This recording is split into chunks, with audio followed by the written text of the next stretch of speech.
बिस्मिल्लाहिर्रहमानिर्रहीम। रसूलुल्लाह सल्लल्लाहु अलैहि वआलिहि वसल्लम ने इरशाद फरमाया कि आदमी के इस्लाम की खूबी का क्या नतीजा निकलता है।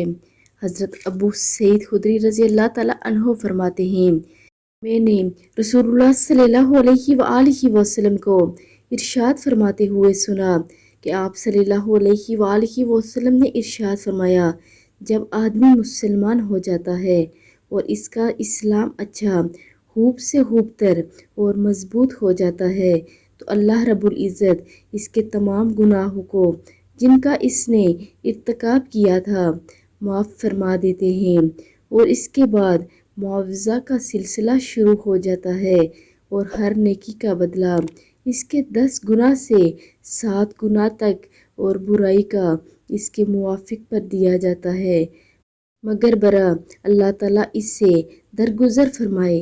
अल्लाह रब्बुल इज़्ज़त हमें भी सही मानों में इस्लाम के रास्ते पर चलने की तौफीक अता फरमाए। आमीन सुम्मा आमीन।